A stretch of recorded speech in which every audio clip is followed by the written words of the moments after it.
This is Naman Mittal welcoming you all back to another session of Must Current Affairs. The date of the day is 10th of February 2021 and we shall be seeing all the articles which are important and relevant from the exams perspective.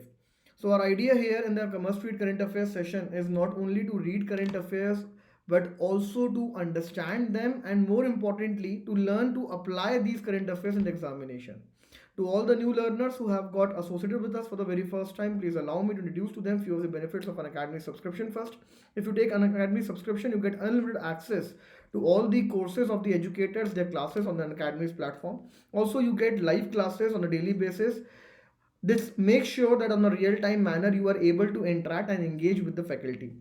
Live test and doubt clearing sessions are also provided to you at regular intervals so as to ensure proper assessment of yours, and no gray area should be left to be touched upon during this preparation of yours of civil services examination. You can easily take an academy subscription by downloading an academy's learning app and installing it on your mobile phone. After this, you have two options for subscription. One is plus subscription and second is iconic subscription. You can go for the plus subscription. Here you will be getting multiple duration plans ranging from 1 month to 36 months, but the recommended plan would be an annual subscription plan which will cost you 49,500 rupees. But if you use my code Naman, you will get flat 10% off on any of the plan that you choose, and the final price of the annual subscription plan would be 44,550 rupees.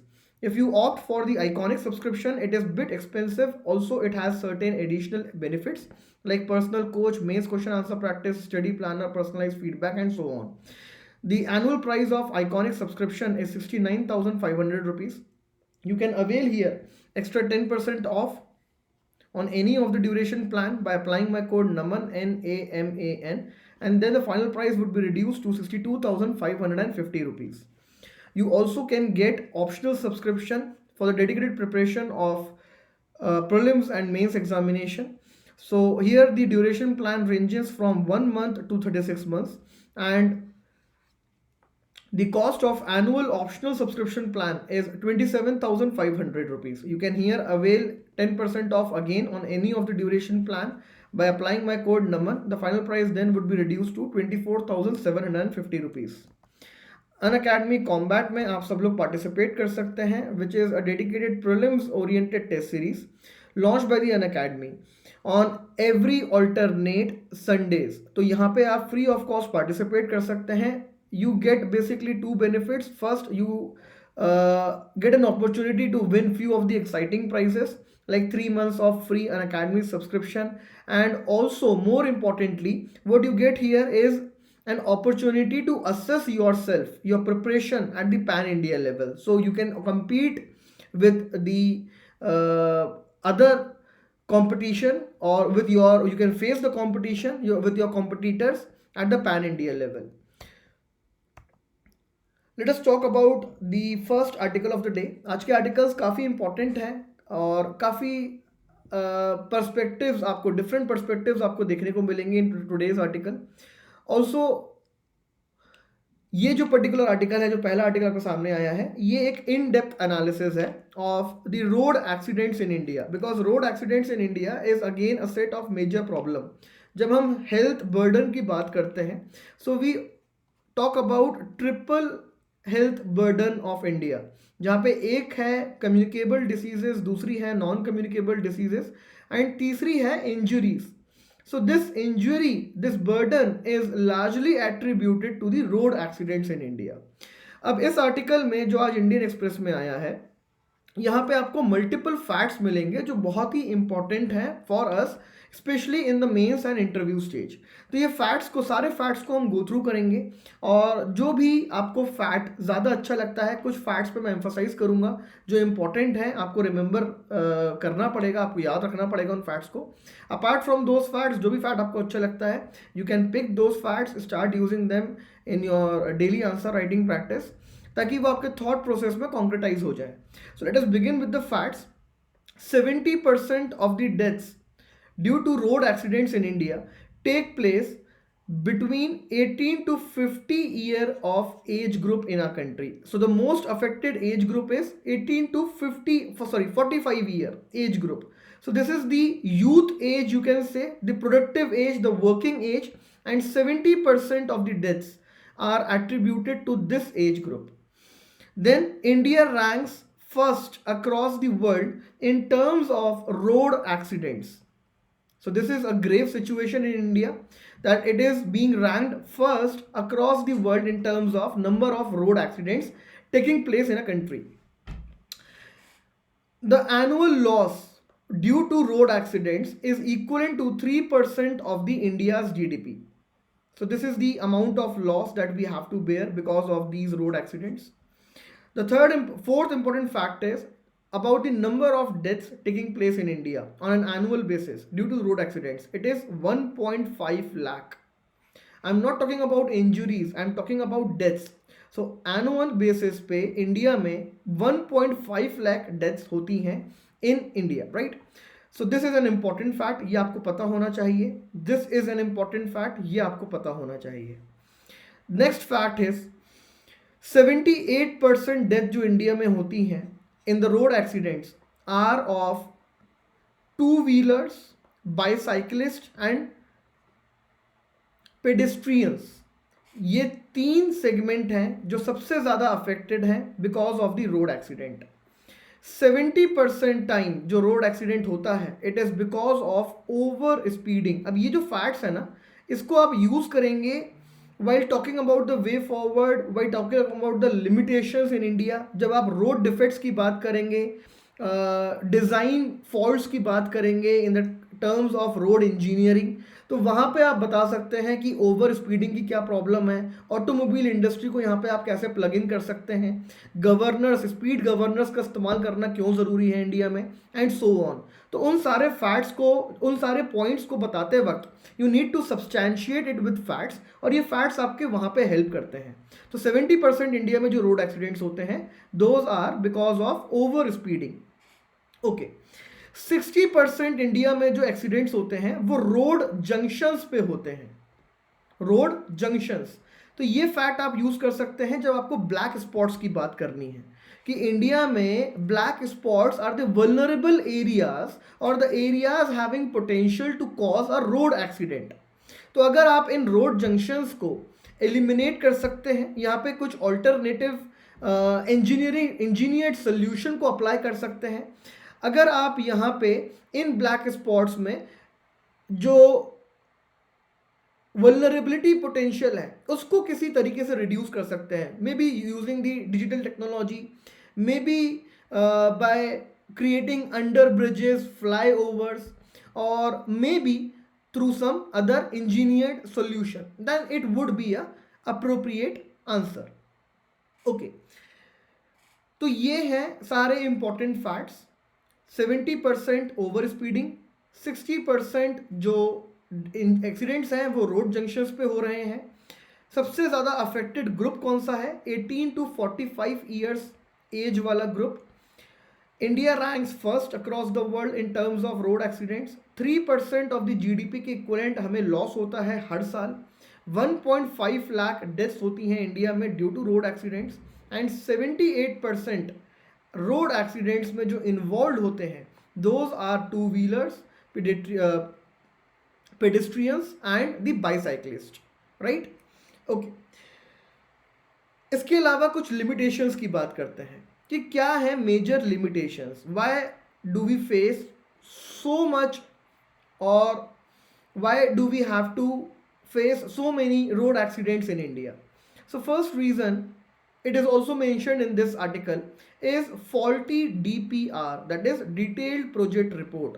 तो जब road construction की बारी आती है तो detailed project report create करता है एक कंपनी जिसको टेंडर मिलता है, और क्योंकि ये डिटेल्ड प्रोजेक्ट रिपोर्ट्स फॉल्टी होती हैं, क्योंकि इनमें जो डिज़ाइन होती है उसमें इनहेरेंट स्ट्रक्चरल फॉल्ट्स होते हैं जिसे ऑडिटिंग कंपनीज कैच नहीं कर पाती हैं, रेक्टिफाई नहीं कर पाती हैं, and these faulty DPRs get implemented in the form of roads, in the form of roads which have these kind of design errors. इसके कारण रोड एक्सीडेंट्स इंडिया में बढ़ते हैं. सेकेंड मेजर लिमिटेशन आप क्या बता सकते हैं? सेकेंड मेजर लिमिटेशन है ऑटोमोबाइल मैन्युफैक्चरर्स की. यहाँ पे अगर आप व्हीकल सेफ्टी इंश्योर करते हैं, so deaths, number of deaths can be substantially reduced, right.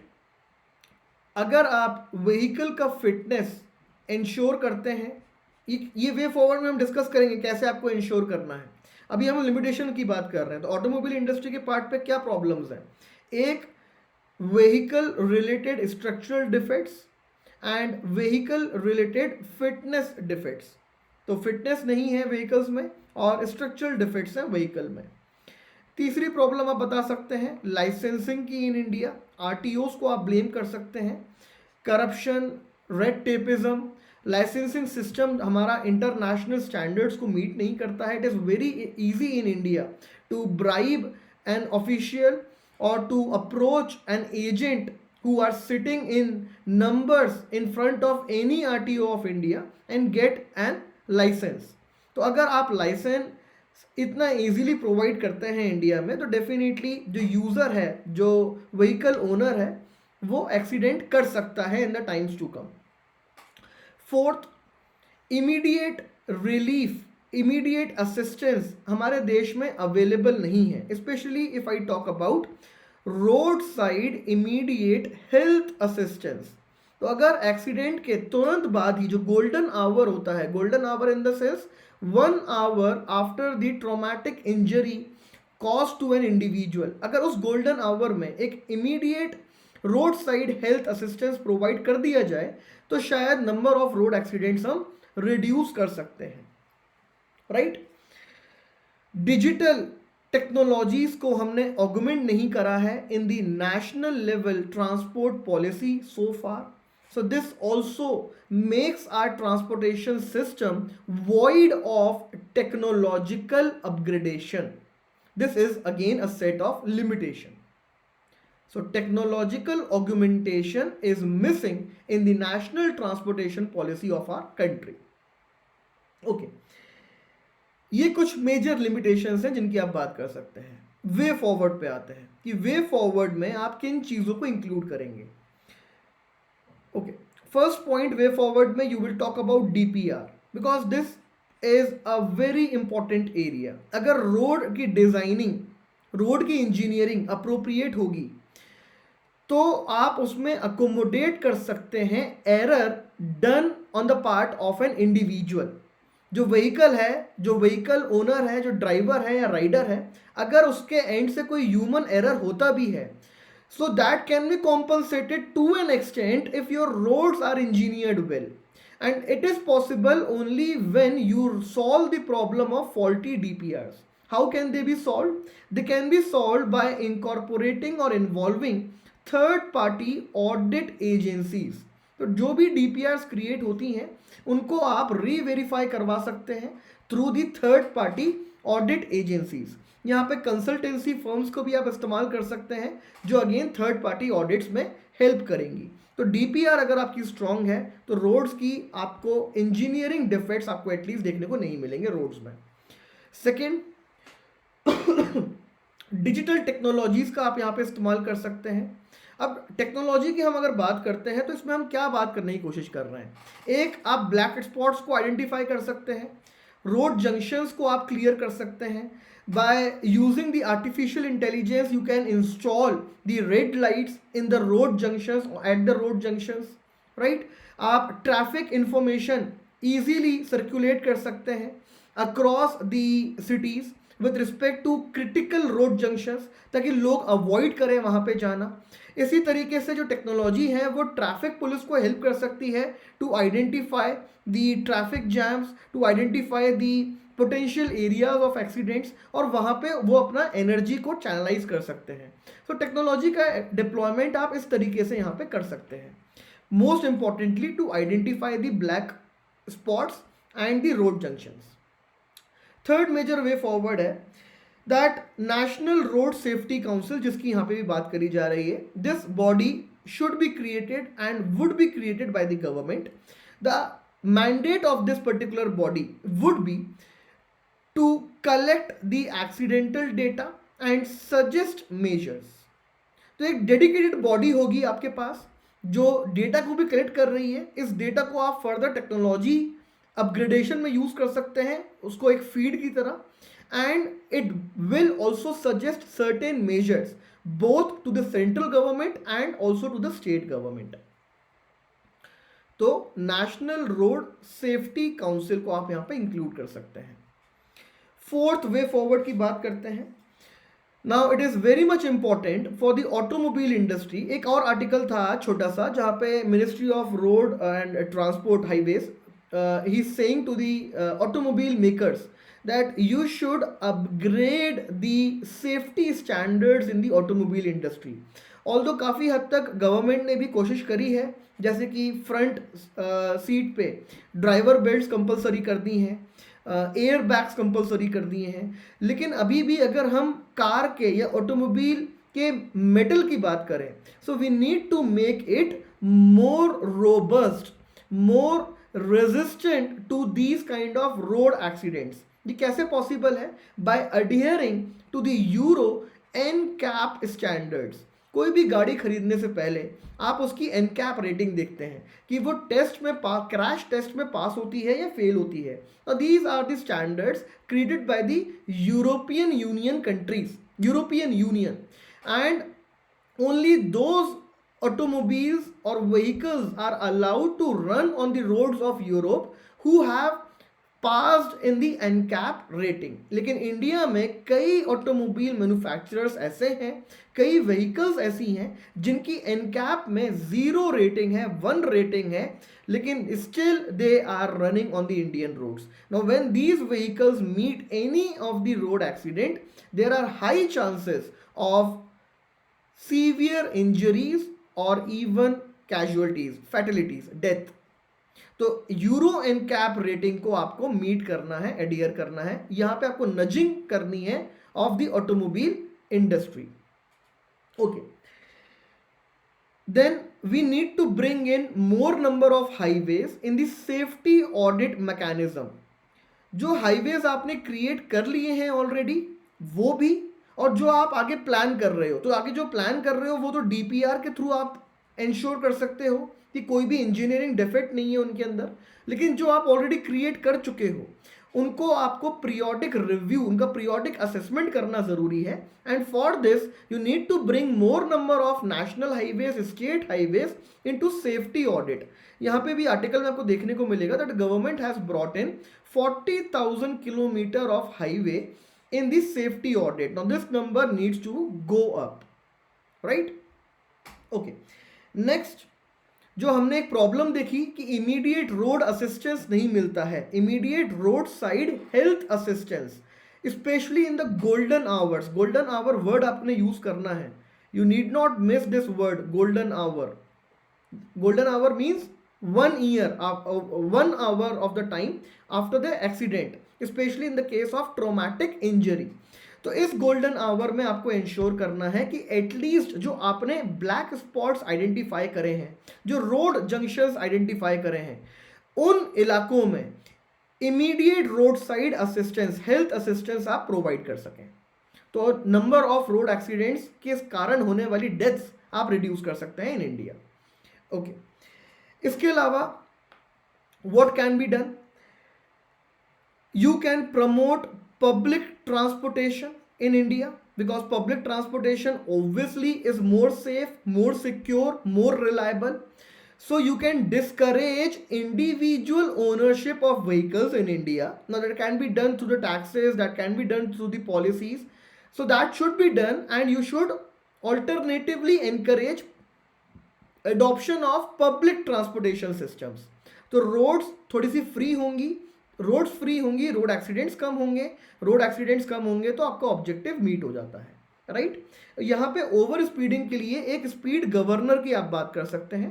As of now government ने मैंडेटरी किया है कि स्पीड गवर्नर्स कमर्शियल व्हीकल्स में अप्लाई किए जाएंगे, and commercial vehicles can not speed up more than 80 kilometres per hour. ये compulsory government ने कर दिया है, बहुत ही अप्रिशिएबल स्टेप है ये। लेकिन this needs to be extended even to the personal vehicles. As of now automobile manufacturers जो हैं वो अपने हिसाब से स्पीड लिमिट डिफाइन करते हैं। आपकी गाड़ी में एक beep का sound आने लगेगा if you cross or exceed a certain limit.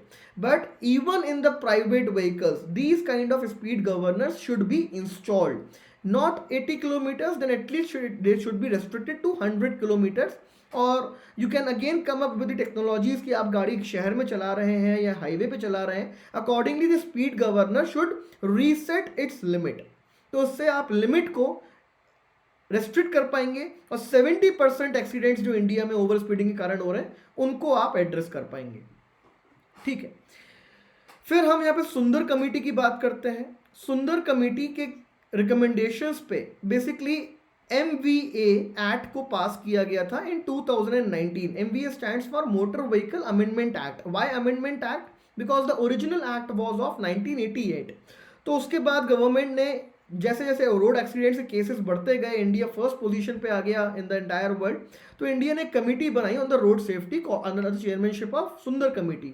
इनके रिकमेंडेशंस हैं, इनके रिकमेंडेशन के बेसिस पे हमने मोटर व्हीकल अमेंडमेंट एक्ट लेके आए. और मोटर व्हीकल अमेंडमेंट एक्ट में कुछ प्रोविजंस हैं इंपॉर्टेंट, वो भी हम अभी देखेंगे. तो ये पूरे इशू को हम कंप्लीटली एड्रेस कर लेंगे आज. तो सुंदर कमेटी में कुछ इंपॉर्टेंट रिकमेंडेशंस दिए थे जो गवर्नमेंट ने फुलफिल नहीं करे. जैसे कि सुंदर कमेटी ने बोला था कि आप नेशनल रोड सेफ्टी बोर्ड को रिकमेंडेटरी बनाओ और इसको मिनिस्ट्री ऑफ ट्रांसपोर्ट से अलग रखो. बिकॉज ये जो नेशनल रोड सेफ्टी बोर्ड है ये रिकमेंडेशंस देता है, मेजर्स देता है कि गवर्नमेंट को, स्टेट गवर्नमेंट को, सेंट्रल गवर्नमेंट को क्या नॉर्म्स फॉलो करने हैं, क्या स्टैंडर्ड्स लेके आने हैं. And it should be an autonomous body, an independently functioning body, should not be clubbed with the Ministry of Transport because conflict of interest पैदा होगा. Also the recommendation should be mandatory.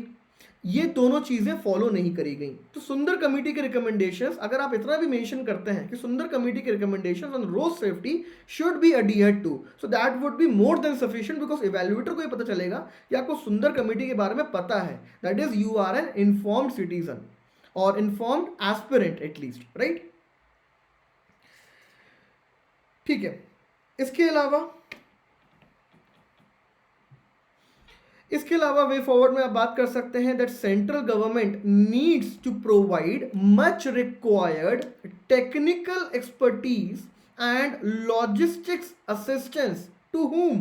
To the state government. Because state government के पास ना resources है, ना capacity है उनकी, ना उनके पास फंड्स हैं और ना उनके पास एक्सपर्टीज है to upgrade their to come up with the engineered solution to rectify the defects that they have in the state highways, to identify the black spots, to identify और रेक्टिफाई और eliminate the road junctions जहाँ पे आपने देखा 68% accidents हो रहे हैं.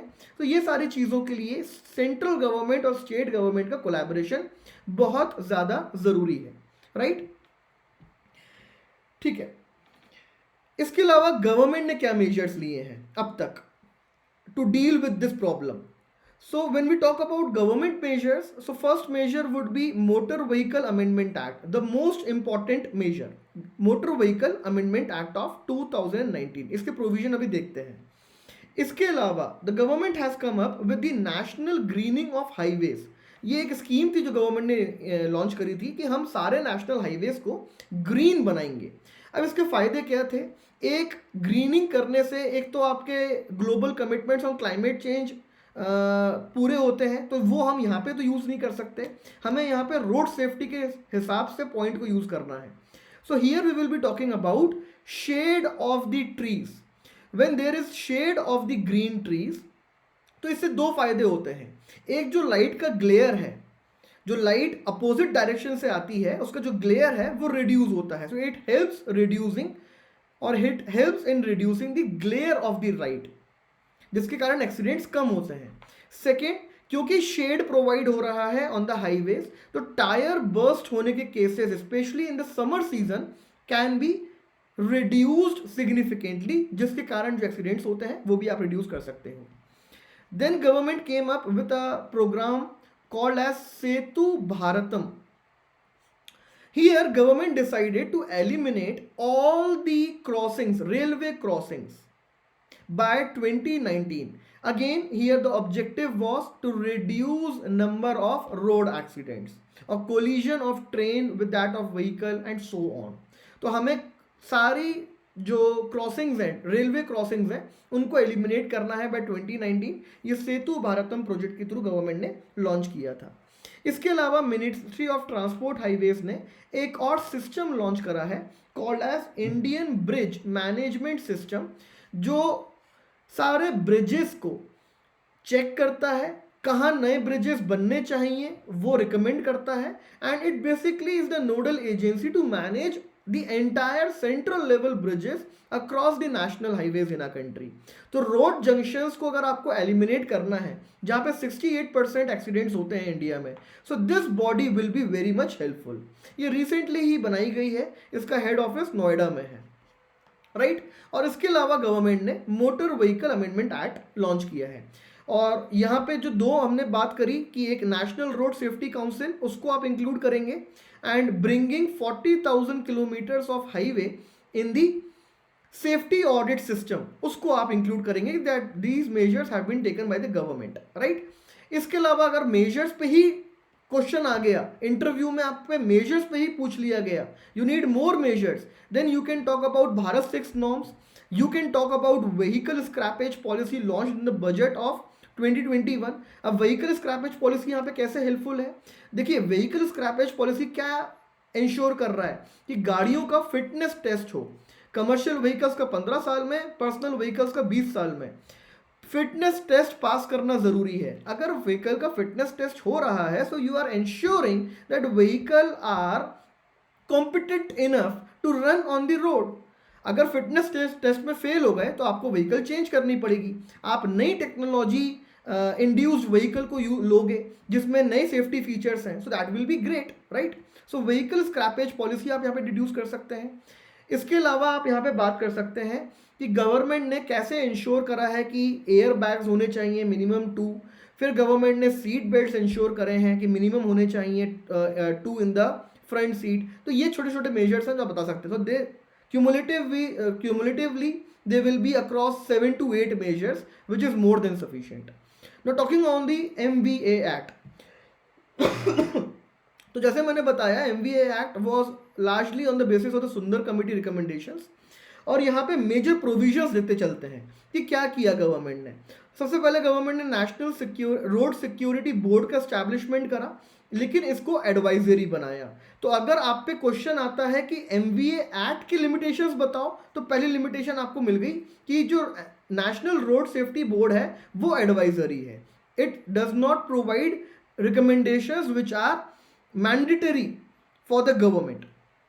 Then यहाँ पे कॉम्पनसेशन की स्कीम गवर्नमेंट ने बोला कि हम लेके आएंगे for the cashless treatment and the cashless for the cashless treatment, and also we will be providing compensation in case of road accident related deaths.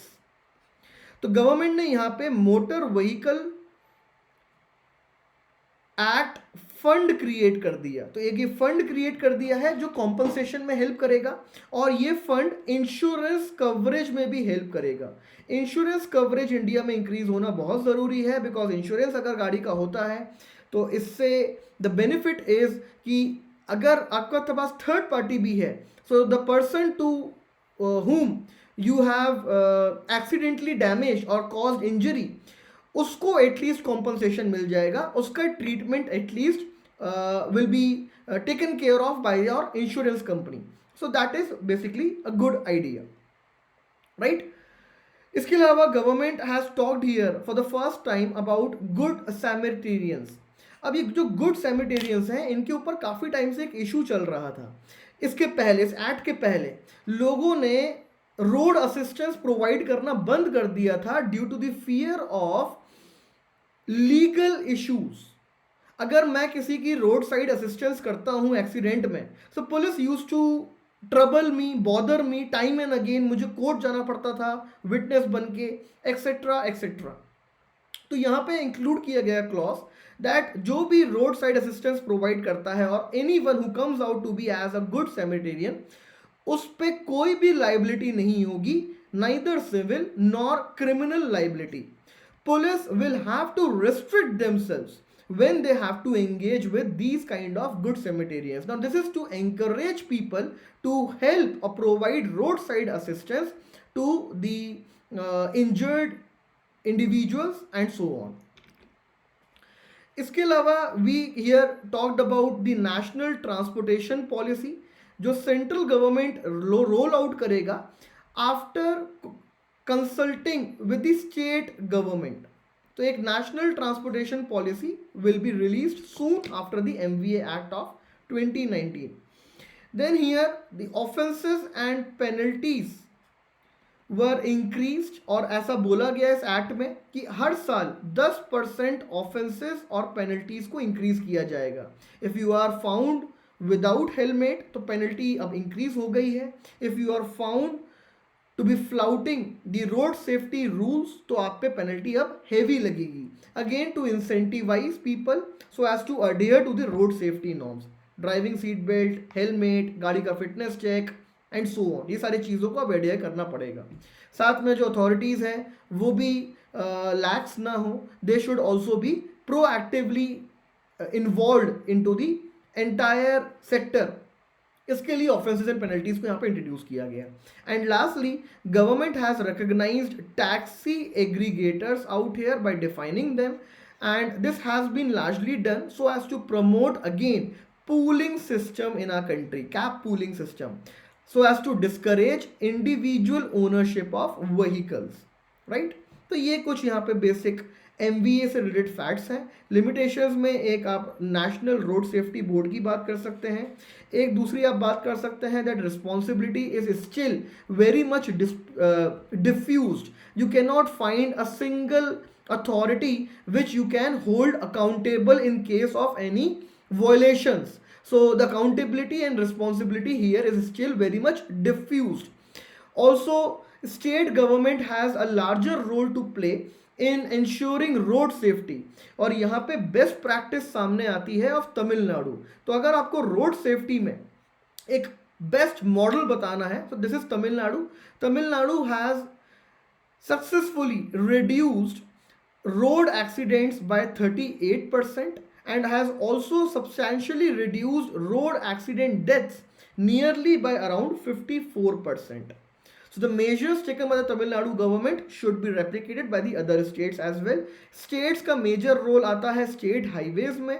इसके अलावा RTOs के functioning में, RTOs की functioning अगर आप competent enough कर सकते हो, international standards पे आप लाइसेंस को ग्रांट करने के अगर इंश्योर कर सकते हो so that will be a very good idea because that is the need of the hour. Because कब तक आप एजेंट्स के थ्रू 100-200 रुपये एक्स्ट्रा देके लाइसेंस इजीली बनवा लोगे. अल्टीमेटली इंडिया को लॉस हो रहा है, उसका सबसे इंपॉर्टेंट वर्किंग ग्रुप अफेक्ट हो रहा है एंड 3% GDP को लॉस हो रहा है. So this was everything about road accidents in India. Very important topic from GS3 perspective जहाँ पे ट्रांसपोर्ट सेक्टर में उसके ऊपर क्वेश्चन आ सकता है, राइट? एथिक्स में भी कई बार गुड सैमरिटेनियंस पे क्वेश्चन आ जाता है. तो आपको एटलीस्ट थोड़ा सा आगे पीछे का आइडिया होना चाहिए of the entire issue. Facts पता होने चाहिए सो दैट एथिक्स में भी अगर आप गुड सैमरिटेनियंस के ऊपर कुछ एक्सप्रेस करते हो अपने opinions so those should be substantiated well. यहाँ पे किसी को कोई डाउट है तो आप मुझसे डिस्कस कर सकते हैं, अदरवाइज हम नेक्स्ट आर्टिकल देखते हैं. मोबाइल एम्बुलेंस ऐप की अगर आप बात करते हैं तो डेफिनेटली एम्बुलेंस सर्विस जो है इंडिया में 112 वो काफ़ी हद तक ऑलरेडी प्रिवेल कर रही है. It is functioning well. लेकिन हम बात कर रहे हैं रोड साइड असिस्टेंस की, specially on the highways, on the black spot regions. तो क्या वहाँ पे गोल्डन आवर में एम्बुलेंस आती है on time? So this is the question that you have to raise, right? Bharatmala project को आप प्लीज़ यहाँ पे ड्रॉप मत करिएगा. भारत सेतु भारतम प्रोजेक्ट है यहाँ पे रोड एक्सीडेंट्स के साथ डील करने के लिए. भारतमाला प्रोजेक्ट्स को आप लॉजिस्टिक्स सेक्टर में इंक्लूड कर सकते हैं, फ्राइट ट्रांसपोर्टेशन में इंक्लूड कर सकते हैं, सप्लाई चेन्स में इंक्लूड कर सकते हैं. इस जगह पे रोड एक्सीडेंट्स में आप भारतमाला को इंक्लूड मत करिएगा बिकॉज उसका यहाँ पे कोई उतना रोल सामने एक्सप्लिसिटली रोल उसका यहाँ पे नहीं दिखाई देता है. It's not that visible. If the question comes on Good Samaritan, that you are an individual walking on the road, you find an accident, uh, say for example 100 meters ahead of you, but you are well aware of an experience that your friend had 2 months before when he tried to help an injured person. So he had to face lot of legal issues. He had to visit police station number of times. uh, he had also to visit court. So now you are thinking whether I should go and help that person or not, right? तो अगर कोई एक ऐसी case study आती है तो आपको पता होना चाहिए कि एमवीए एक्ट में अब गुड सैनिटेरियन के ऊपर लाइबिलिटीज काफ़ी कम कर दी गई हैं। इसके अलावा क्या और फैक्टर्स हैं, तो ये सारे जब आप पॉइंट्स को वहाँ पे यूज़ करोगे तो आप इन पॉइंट्स को कुछ हद तक यूज़ कर सकते हो एथिक्स में। That is what I am saying, right? अब जिसको नहीं पता है एमवीए एक्ट के बारे में, हो सकता है वो अपना आंसर टोटली डिफरेंट लिख दे। ओके, स्पेशल मैरिज एक्ट के ऊपर एक छोटा सा आर्टिकल है, एक बार क्विकली रिवाइज कर लेते हैं स्पेशल मैरिज एक्ट के क्या की प्रोविजंस थे। तो special marriage act basically picture में आता है, हाईलाइट होता है because of the issue of love जिहाद। तो इसके कारण हमने स्पेशल मैरिज एक्ट को थोड़ा डिटेल में देखा था कुछ टाइम पहले। अभी जो आर्टिकल है इसका कॉन्टेक्स्ट ये है कि पिटीशन फाइल हुई दिल्ली हाई कोर्ट में, जहां पे सेंटर का ओपिनियन मांगा गया। तो पिटीशन ये बोलती है that the provision to invite for the objections under the SMA Act should be done away with, whereas center is not of the same opinion. Center says that this provision should be retained and it is there to keep adequate safeguards to the interest of various parties involved. अब ये जो adequate safeguards की बात करता है centre, what are these adequate safeguards? So adequate safeguards का यहाँ पे मतलब है कि क्या जो ब्राइड है, ग्रूम है, वो जेन्युइन है, क्या उनकी पहले से कोई फैमिलीज तो नहीं है, उन पे कोई क्रिमिनल केस तो नहीं है, एंड सो ऑन।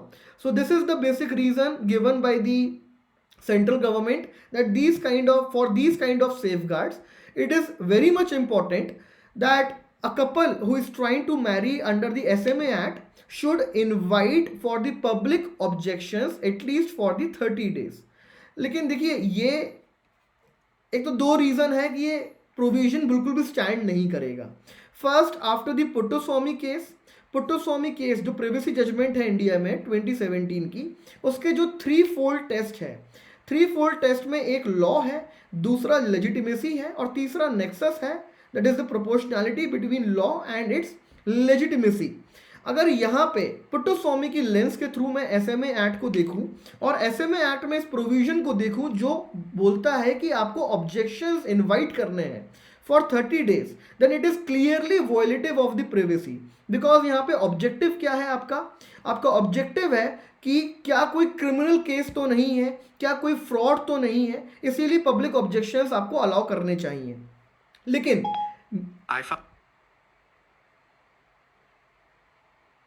राइट, तो आपको एडिक्वेट सेफगार्ड्स प्रोवाइड करने हैं, लेकिन इससे प्रिवेसी वॉयलेट हो रही है। क्या आपके पास ऑल्टरनेटिव सॉल्यूशंस हैं? Obviously you have alternative solutions in the time of digital technology, digital revolution.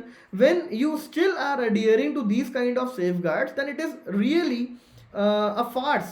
Because देखिए जो 30 डे का gestation पीरियड है उसको आप गवर्नमेंट के लिए भी ओपन कर सकते हैं इंस्टेड ऑफ पब्लिक। जो गवर्नमेंटल डिपार्टमेंट्स हैं, गवर्नमेंट अथॉरिटीज़ हैं, वहाँ से भी आप सर्टिफिकेट्स को अक्यूमुलेट कर सकते हैं, पुलिस वेरिफिकेशन कर सकते हैं ऑफ द कपल, राइट? तो उसके थ्रू भी आप इंश्योर कर सकते हैं that adequate safeguards are present in such kind of marriages, and by doing so you are also keeping the society or public at a safe distance, because in India we already have discussed that public do not, person in India do not want anyone, especially the state, to be involved in a extremely private affair which is marriage।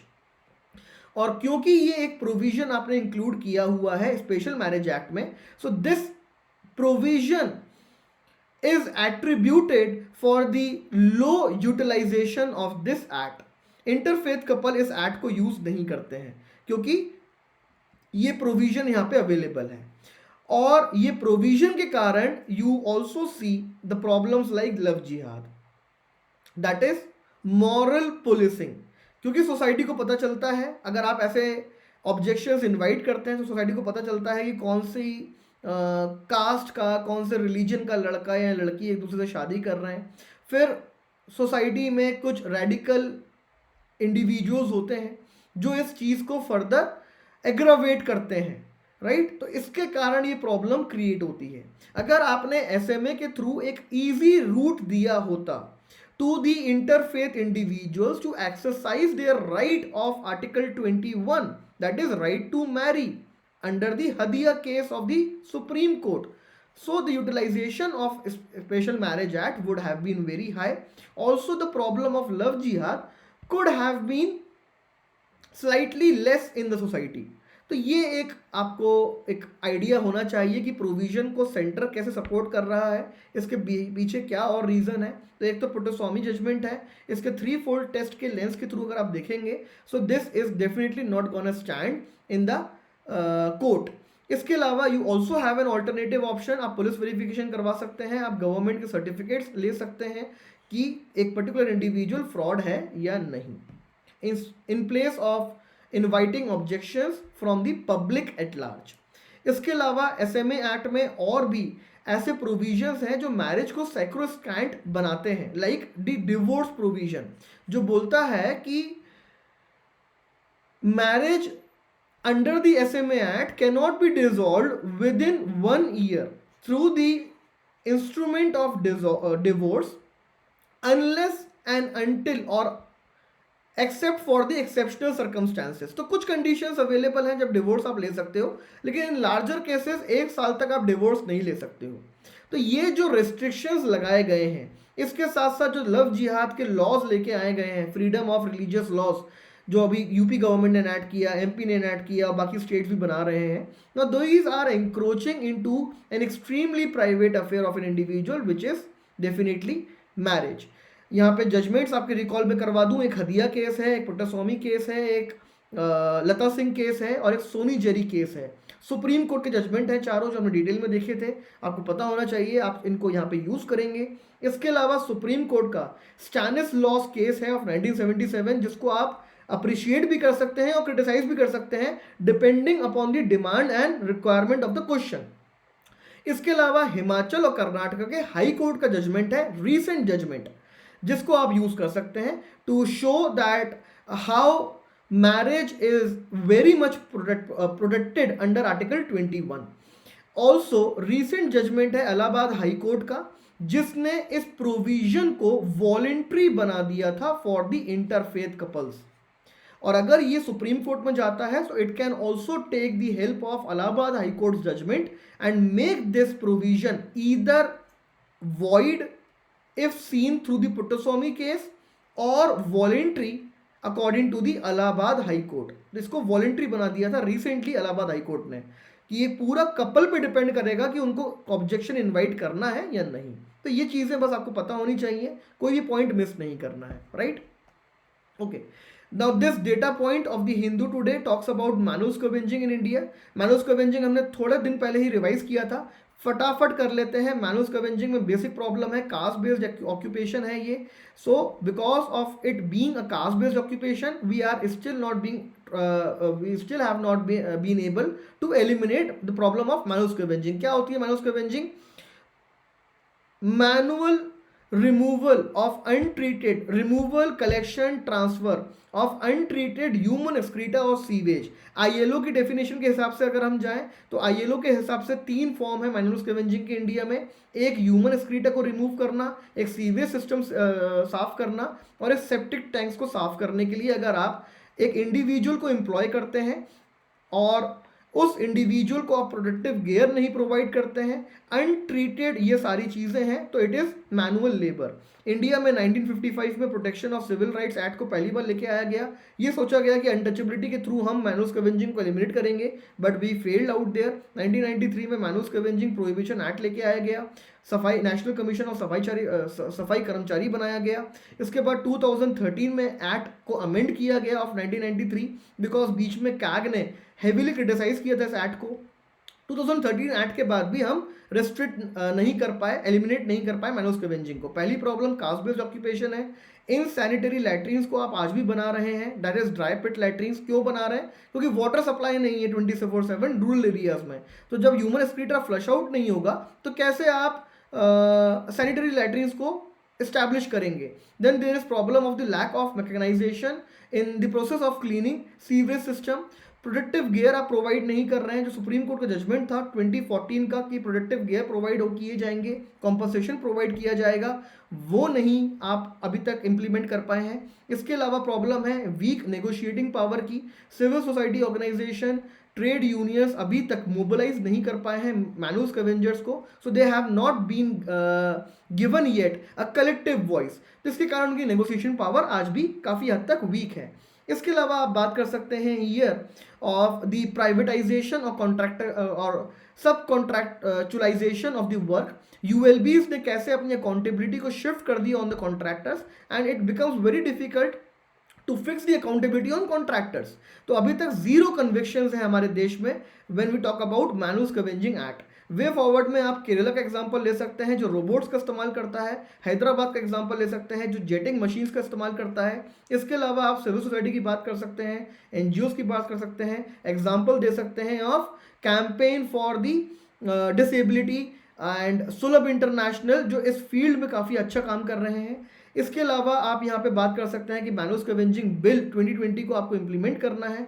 आप compensation की बात कर सकते हैं। देखिए compensation इस article में क्या दिया है, 93% times in Maharashtra compensation was not given. In the case of India only in 33% cases compensation is given and for 2/3 of the time compensation is not given in India। तो हमने रिहैबिलिटेशन पे focus जरूर करा है। 2013 में जो बिल है that is prohibition of manual scavenging and rehabilitation. For the first time we focused on the rehabilitation but we could not achieve it. Why? Mainly because of the inadequate implementation and also inadequate funding। स्वच्छ भारत अभियान में 2017 में आपने 18,000 करोड़ रुपए दिए लेकिन manual scavenging के लिए आपने सिर्फ 47 करोड़ रुपीस दिए। सो दिस क्लियरली शोज कि आप कितनी प्रायोरिटी अकॉर्ड कर रहे हैं to this particular issue. And again you will conclude on the same line that caste needs to be unplugged from this occupation. It is only then possible that you can eliminate manual scavenging because still there are certain sections in our society who have this behavior or this attitude towards certain caste that they have taken birth just to clean our excreta। तो ये जो एक mental setup है इसको आपको nudging के through eliminate करना है। बिहेवियरल नजिंग आपको यहाँ पे चाहिए, सोशल परसुएशन आपको यहाँ पे चाहिए। सो this is about the manual scavenging again in brief. अब इस आर्टिकल में हमें फैक्ट्स क्या मिलते हैं? 340 डेथ्स हुई हैं इन द लास्ट 5 ईयर्स। ये मिनिस्ट्री ऑफ सोशल जस्टिस ने एक रिटर्न आंसर प्रोवाइड किया रिसेंटली इन द पार्लियामेंट। इसके अलावा हमें यहाँ पे मिलता है एक फैक्ट कि 33% केस में ही कॉम्पनसेशन होता है। महाराष्ट्र का एग्जांपल है जहाँ पे 93% के केसेस में कॉम्पनसेशन नहीं प्रोवाइड किया गया है, राइट। 28% इंक्रीज हो रहे हैं number of deaths in the case of manual scavengers in India. And सबसे ज़्यादा मैनुअल स्कैवेंजिंग इंडिया में कहाँ पर है? यूपी में है। और यहीं पे सबसे ज़्यादा कास्ट बेस्ड पॉलिटिक्स भी आपको देखने को मिलती है। तो कास्ट का रिलेशन कैसे है ऑक्यूपेशन से ये क्लियरली सामने आता है because of its maximum prevalence in the state called as UP. ठीक, ओके। डिसइन्वेस्टमेंट की बात करते हैं। तो डिसइन्वेस्टमेंट के रिस्पेक्ट में मैंने आपके साथ कुछ पॉइंट्स डिस्कस किए थे पहले, क्विकली उनको रिवाइज करता हूं, फिर आपको न्यू डिसइन्वेस्टमेंट पॉलिसी के ऊपर मैं आपको लेके आऊंगा। डिसइन्वेस्टमेंट कितने टाइप्स का होता है? First of all what is disinvestment? So disinvestment is the dilution of the government stake from any of the government entity. जब भी कोई स्टेक डाइल्यूट करती है गवर्नमेंट तो उसको हम डिसइन्वेस्टमेंट बोलते हैं। कितने टाइप का होता है? 2 टाइप का होता है, minority stake sale and strategic disinvestment. Strategic disinvestment में क्या होता है? There is transfer of management and ownership, और यहाँ पे अप टू 50% तक डाइल्यूशन किया जा सकता है of the government stakes in a particular entity. Minority stake sale में क्या होता है? Here disinvestment does not ensure or does not lead to management and ownership transfer. यहाँ पे सिर्फ गवर्नमेंट अपना स्टेक डाइल्यूट करती है, मैनेजमेंट और ओनरशिप अपने पास रिटेन करती है. क्यों किया जाता है डिसइन्वेस्टमेंट? पहला reason, we do disinvestment mainly to introduce professionalism and efficiency in the PSUs to make them more competitive. Secondly, to raise non-tax revenues. ये दो रीजन है. अब न्यू डिसइन्वेस्टमेंट पॉलिसी में क्या है? तो पहले गवर्नमेंट ने टारगेट फिक्स करा है कि हमें 1.7 लाख का डिसइन्वेस्टमेंट करना है. दूसरा, गवर्नमेंट ने PSU सेक्टर्स को डिवाइड कर दिया है into two sectors, strategic sectors and non strategic sector. Non strategic sector में गवर्नमेंट का ये कहना है that we will here ensure absolute exit. जितने PSUs हैं नॉन स्ट्रेटेजिक सेक्टर में हम सब से एग्जिट कर लेंगे. स्ट्रेटेजिक सेक्टर में 4 सेक्टर्स को गवर्नमेंट ने इंक्लूड किया है. यहाँ पे सारे नाम दिए गए हैं: transport, telecom, petroleum, oil, other minerals, banking, financial system, atomic energy, defence. ये 4 मेजर स्ट्रेटेजिक सेक्टर हैं. यहाँ पे गवर्नमेंट ने बोला है that we will ensure bare minimum presence. Keyword है, याद कर लेना, bare minimum presence would be there. इसके अलावा गवर्नमेंट ने न्यू डिसइन्वेस्टमेंट पॉलिसी में बोला है that this year our target is to disinvest Air India, BPCL, shipping corporation limited, LIC का IPO हमें लॉन्च करना है and so on. Also government is planning to disinvest at least one general insurance company along with the general insurance company, 2 public sector banks. So this is everything about new disinvestment policy. अब यहाँ पे important है इसको understand करना. तारीफ करोगे कि इसकी बुराई करोगे? So you should understand that this is a most awaited move taken by the government. So it is delayed but better late than never. तो 1990s के बाद इंडिया ने डिसइन्वेस्टमेंट करना स्टार्ट करा था. Before 1990s disinvestment was not very well taken in our country because India में PSUs को silver spoon की तरह देखा जाता था एंड उनको हम सेल आउट करने की बात नहीं करते थे. But the things changed after 1990 when we embraced LPG reforms and so on. तो हमने यहाँ से डिसइन्वेस्टमेंट करना चालू किया and it is the most required thing. So यहाँ पे हेडिंग भी आप देखेंगे, बिलेटेड बट बोल्ड एफर्ट. थोड़ा सा लेट है लेकिन एक बोल्ड एफर्ट है. क्यों? क्योंकि आपको PSUs को और कॉम्पिटिटिव बनाना है. गवर्नमेंट का रोल है फैसिलिटेटर का, आपको वो रोल अज्यूम करना है, ना कि of manufacturer. So there is no business of government in the manufacturing in the to become an active competitor. Rather the role of government is to facilitate business. So here government is now doing that according to the new disinvestment policy. Okay, trans fat के बारे में फटाफट revise कर लेते हैं. पहले हम detail में ऑलरेडी देख चुके हैं क्या होते हैं ट्रांसफैट एंड सो ऑन. इसका कॉन्टेक्स्ट ये है कि फसाई ने लिमिट चेंज कर दी है ऑफ द ट्रांसफैट. तो ट्रांसफैट क्या होते हैं? They are form of unsaturated fats. Fats basically 2 type के होते हैं. एक होता है सैचुरेटेड फैट और दूसरा होता है अनसैचुरेटेड फैट. अनसैचुरेटेड फैट क्या होता है? जिसमें डबल बॉन्ड्स होते हैं. तो on the basis of chemical composition you basically divide the fats. Unsaturated में डबल बॉन्ड्स होते हैं, सैचुरेटेड में सिंगल बॉन्ड होता है. Unsaturated remain liquid at the room temperature, saturated remain solid at the room temperature. तो एक form है unsaturated fat का जो ट्रांस फैट होता है, उसको हमें रिड्यूस करना है. तो WHO का टारगेट है that we need to eliminate trans fat by 2023.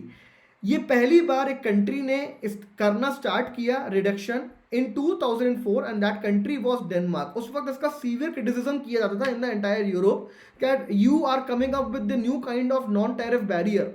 लेकिन लेटर ऑन जब ट्रांसफैट का सिग्निफिकेंस समझ में आया, significance in the sense adverse affect समझ में आया, तो यूरोपियन यूनियन कंट्रीज ने भी इसको रिड्यूस करना स्टार्ट किया और फिर WHO ने अपनी गाइडलाइंस रिलीज करी कि हमें एलिमिनेट करना है bye 2023.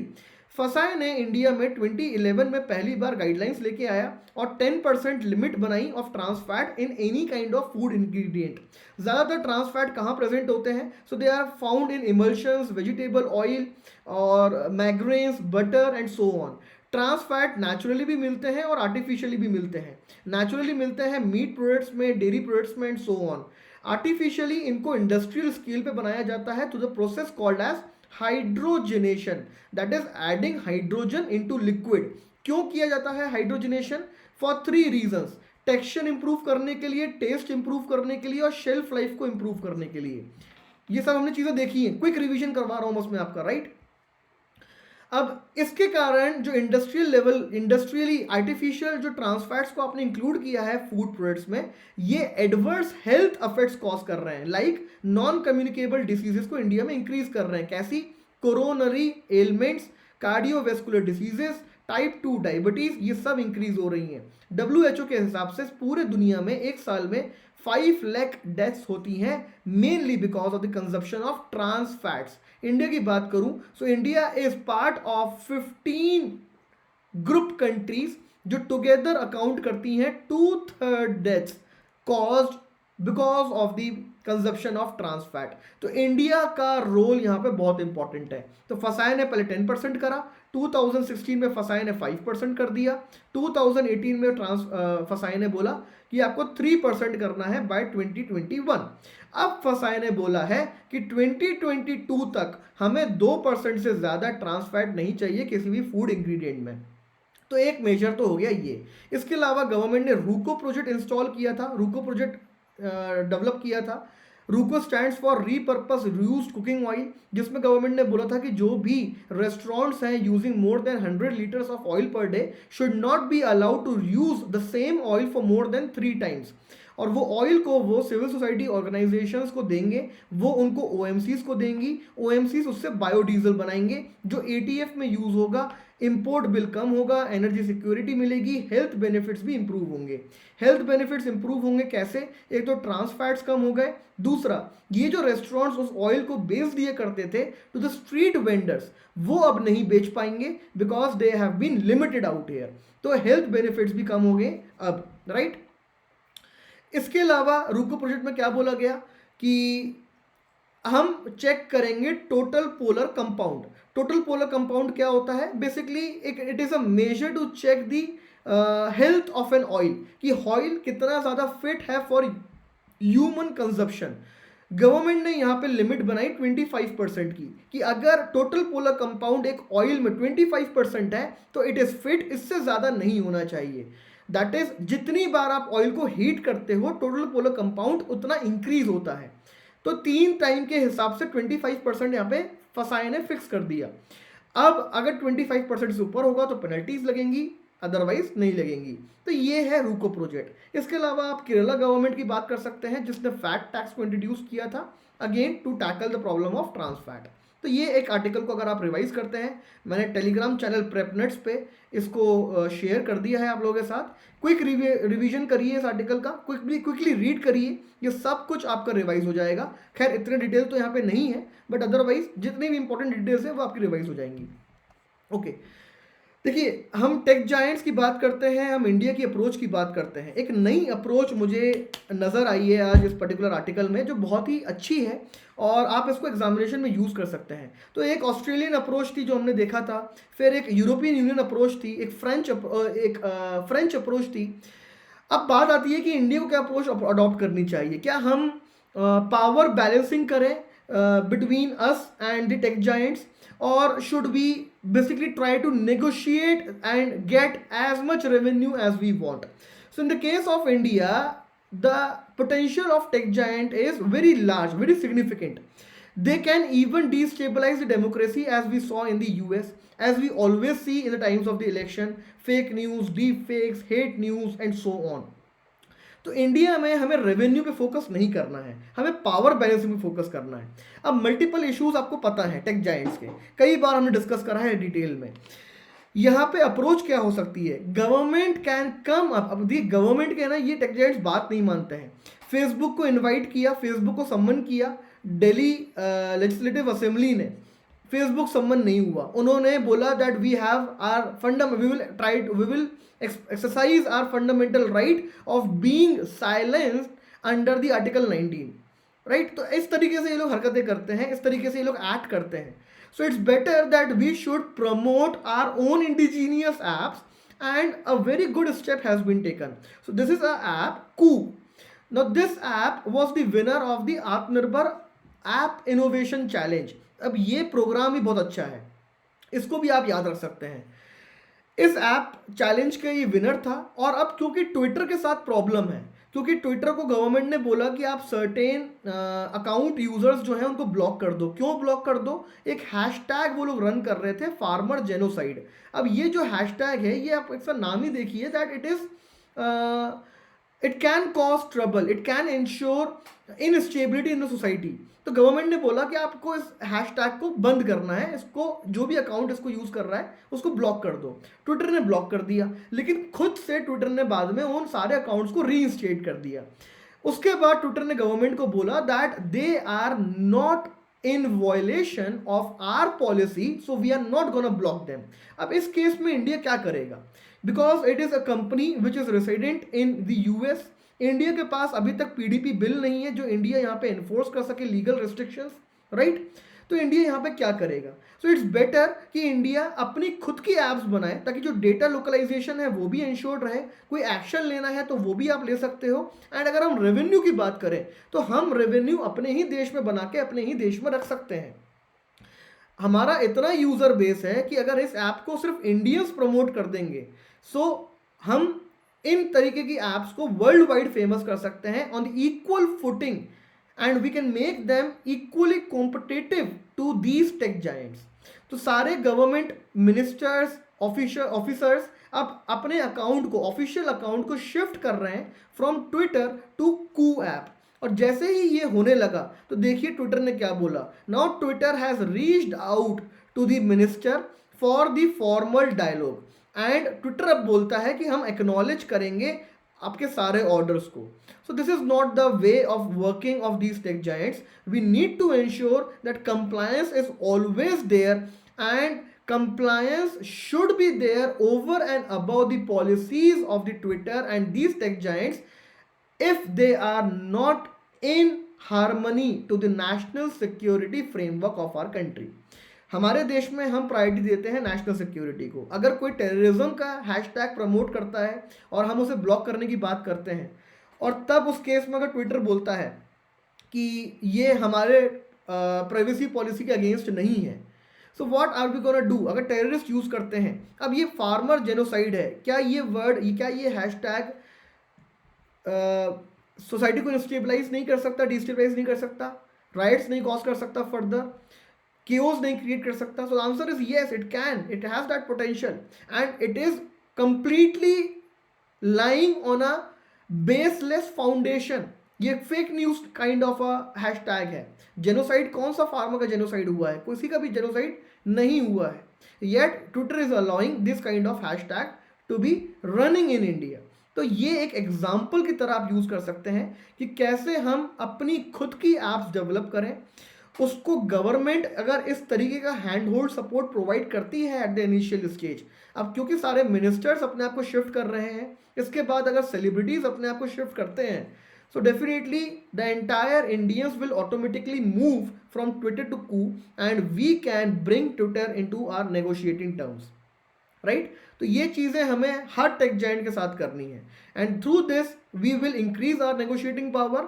We will be in a better position to balance the power between us and the tech giants, जो ऑस्ट्रेलिया अभी नहीं कर पा रहा है क्योंकि उसके पास यूजर बेस नहीं है। तो ऑस्ट्रेलिया को गूगल और ऑस्ट्रेलिया को फेसबुक इस तरीके से इंटिमिडेट कर रहे हैं that Google says that we will block Google server from the Australia. Facebook says that we won't allow any Australian to share a particular post on the Facebook.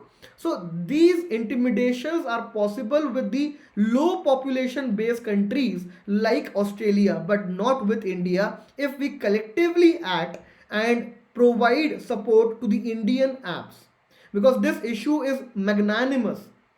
You can understand, जब हमने tech giant issue पूरे discuss किया था तो आपने इनका potential देखा है। They have even suspended the accounts of the most powerful person of this world, that is the sitting US president Trump.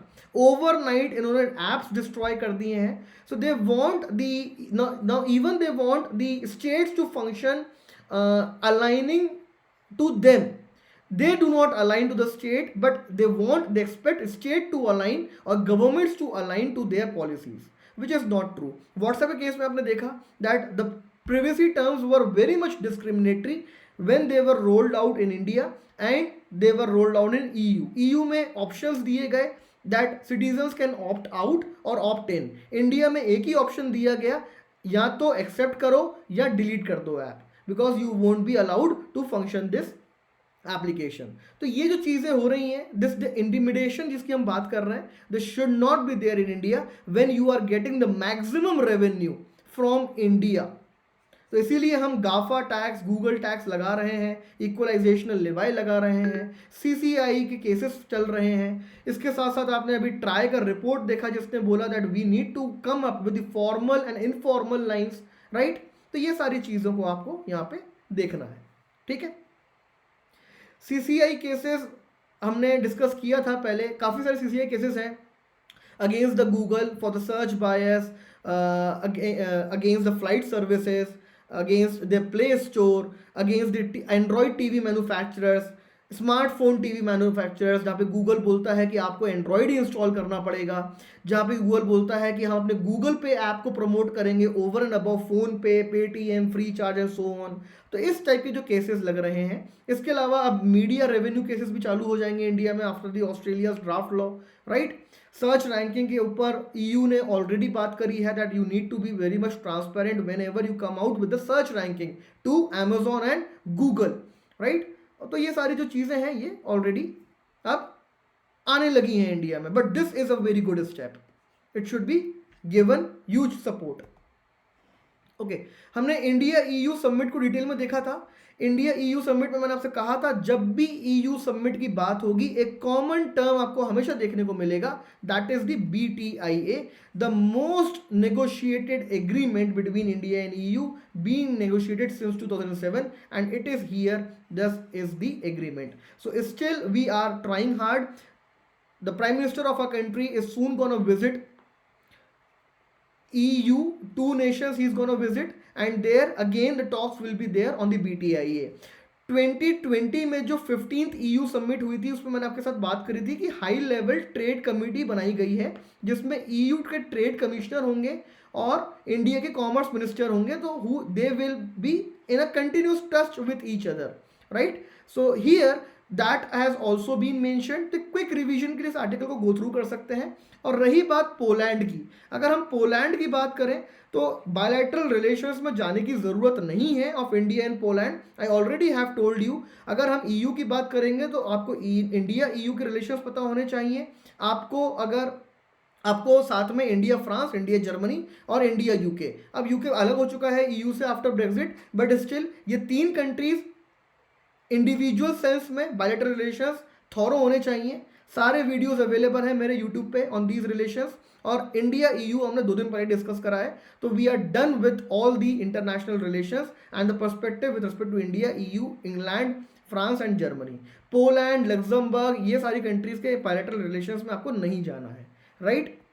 Okay, dam and damages, ये भी हमने कल देखा था. Glacier lake outburst causes flood. तो जो वाडिया इंस्टीट्यूट है वही एक्सपेक्टेड था कि वही जाके सारी इन्वेस्टिगेशन करेगा, because that is the most premium institute in terms of the geological investigation in our country. So that institute has finally concluded और a kind of preliminary investigation you can say, and in the preliminary investigation the cause has been avalanche. लेकिन देखिए यहाँ पे है ना, इन nitty-gritties में मत जाना कि कैसे पत्थर गिरा, वो पत्थर कहाँ से गिरा, उसमें कितनी बर्फ थी, कितना डेब्री था, नहीं. आर ऑब्जेक्टिव हियर इज कि GL क्या होता है, ग्लेशियर लेक क्या होता है, जो हम देख चुके हैं. ग्लेशियर लेक आउटबर्स्ट के पीछे फैक्टर्स क्या होते हैं, एक्सटर्नल ट्रिगर मैकेनिज्म्स क्या होते हैं, ये सारी चीज़ें हम देख चुके हैं. मेजर्स की जब हम बात करते हैं तो structural measures, non structural measures, वो सारी चीज़ें हम देख चुके हैं. फिर कैसे हमें अपने डिजास्टर मैनेजमेंट के नोट्स को यहाँ पे इंक्लूड करना है, सेंदाई फ्रेमवर्क को इंक्लूड करना है, CDRI को इंक्लूड करना है, DRR को इंक्लूड करना है, local community level preparedness capacity building को इंक्लूड करना है. ये सारी चीज़ों पर आपको फोकस करना है, राइट. अब ये अवलांच से हुआ हो, एक्सटर्नल ट्रिगर मैकेनिज्म से हुआ हो, that is not a cause of concern for us, right. इस आर्टिकल को एक बार क्विकली आप रीड कर सकते हैं। इस आर्टिकल से एक कीवर्ड है जो आपको पिक करना है, आप वे फॉरवर्ड में यूज करेंगे, that is the Chopra committee. Chopra committee word use करेंगे, नोट्स में साइड में लिख लीजिए जो आपने GOLF के बनाए थे मेरे साथ कल। चोपड़ा कमिटी ने 2014 में रिकमेंडेशंस दिए थे कि कैसे run of the river projects भी वीकन करते हैं एक रिवर के नेचुरल और इकोलॉजिकल फ्लो को, जिसके कारण वल्नरेबिलिटीज बढ़ जाती हैं of flash floods and also of the greater damage. So these dams, these barriers, barrages basically are causing damage to the ecosystem of the Himalayan region. तो बस एक चोपड़ा कमिटी आप यहां पे ड्रॉप कर सकते हैं, that's it. Okay, POCSO act आपके क्विक रिवीजन के लिए आर्टिकल है, already we have discussed it 1 week back, detail discussion है, बॉम्बे हाई कोर्ट का जजमेंट आया था। एक इंपॉर्टेंट चीज जो आपको पिक करनी है वो है यूके में क्या होता है। तो यूके में देखिए, इंडिया में बॉम्बे हाई कोर्ट में क्या बोला, कंटिन्यूसली 2 जजमेंट आए थे। जो सबसे फेमस हुआ वो ये था कि स्किन टू स्किन कॉन्टैक्ट नहीं है, so we are acquitting a particular individual from the POCSO act. Skin to skin contact ना होने के कारण इसको इंडिविजुअल को एक्विट कर दिया गया, right. Just give me a second. Yes, UK का सेक्सुअल ऑफेंसेस एक्ट है of 2003। Just read this statement, it says that touching with the sexual intent includes touching with any part of the body, with anything else or through anything। तो इतना ज़्यादा strict है UK का sexual offences act.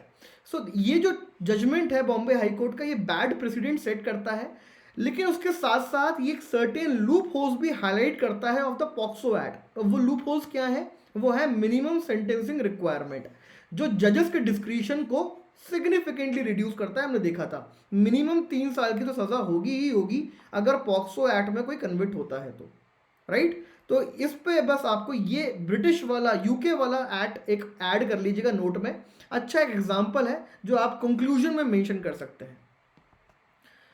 Okay, India Afghanistan friendship, again जिसने नहीं देखा है YouTube पे इंडिया अफगान पॉलिसी अवेलेबल है, मेरा नाम लगे आप सर्च करेंगे, पूरा आपको अफगान पीस प्रोसेस मिलेगा। इंडिया की अफगान पॉलिसी क्या रही है, क्या इन्वेस्टमेंट करे हैं आज तक इंडिया ने अफगानिस्तान में, क्या करने वाला है, सब कुछ हमने डिटेल में डिस्कशन किया है। एक क्विक रिकैप मैं आपको करवा रहा हूं कि इंडिया के अफगान पॉलिसी में आज तक इंडिया ने अफगानिस्तान को लेजिटिमेसी प्रोवाइड नहीं करी है, राइट। अब इंडिया ने जब लेजिटिमेसी प्रोवाइड नहीं करी तो इंडिया को पार्टिसिपेट भी नहीं किया गया इन दी अफगान पीस प्रोसेस पे, चाहे वो दोहा एग्रीमेंट हो, चाहे 6+2+1 टॉक्स हो, कहीं पर भी इंडिया को इंक्लूड नहीं किया गया। इंडिया में ज़ालिम खलीजाद आए, उन्होंने बोला that you should directly talk to Taliban with respect to your set of concerns, and that was the time that India realized that yes, we need to talk or engage with the Taliban, and we changed our policy by directly engaging with Taliban for the first time in the intra-Afghan talks in September 2020. So this was the first time जब हमने पहली बार अफगानिस्तान के साथ बात करी, उसको legitimacy provide करी। Okay, इसके बाद इंडिया ने $80 मिलियन के प्रोजेक्ट्स फंडिंग अप्रूव करी, जिसमें हम 100 प्रोजेक्ट्स डेवलप करने की बात कर रहे हैं। तो काफ़ी सारा डेवलपमेंट इंडिया ऑलरेडी कर चुका है। एक गारलैंड हाईवे है, देलाराम सरांज हाईवे है, high level high impact community projects हैं जिसमें स्कूल्स हैं, इंदिरा गांधी हॉस्पिटल है, इसके साथ साथ स्कॉलरशिप प्रोग्राम्स हैं। 60,000 स्टूडेंट्स के आसपास अफगानिस्तान से इंडिया आते हैं पढ़ने, और फिर हम सोशल वेलफेयर स्कीम्स रन करते हैं, ट्रेनिंग प्रोग्राम करते हैं इन अफगानिस्तान। पार्लियामेंट की बिल्डिंग हमने बनाई है, सलमा डैम हमने बनाया है, शतूर डैम अब हम बना रहे हैं, और एक है ललंदर डैम। तो शतूर डैम और ललंदर डैम, एक ललंदर डैम बस आप इंक्लूड कर सकते हैं, बाकी सारी डिटेल सेम है, आपके पास ऑलरेडी सारी डिटेल है। इसके अलावा अफगानिस्तान में वॉयलेंस इंक्रीज हो रहा है, तो मैंने आपको बताया था कि नेगोशिएशन के कारण वॉयलेंस इंक्रीज होता है, कि नेगोशिएशन पावर आपको इंक्रीज करनी है, तो तालिबान नेगोशिएशन पावर इंक्रीज करने के लिए वॉयलेंस कर रहा है, राइट। और खासकर जब यूएस में प्रेसिडेंटशिप चेंज हुई है तो वो भी इनको तालिबान को सीरियसली ले, as they were taken seriously by the Trump administration. So for that also maybe it is increasing the violence. तो उस रिस्पेक्ट में भी इंडिया ने बोला है that comprehensive ceasefire should be looked after, that's it, nothing else. Okay, from prelims perspective, this is the last article. The only thing that you have to pick is the carotene.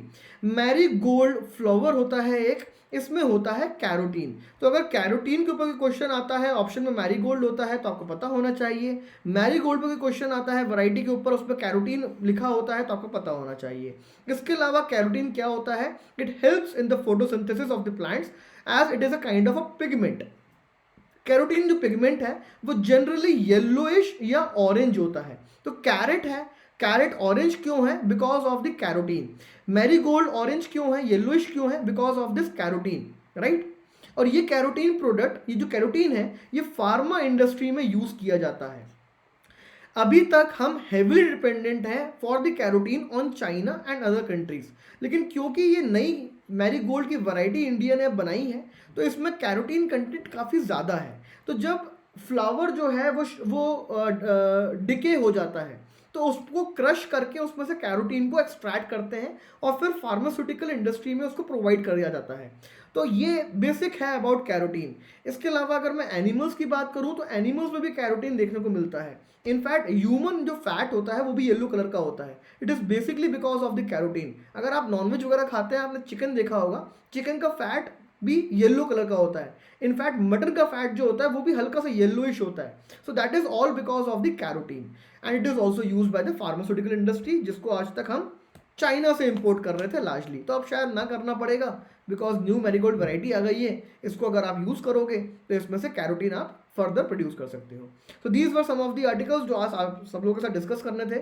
कुछ doubt है आपको तो आप मुझसे पूछ सकते हैं, otherwise we will call it a day.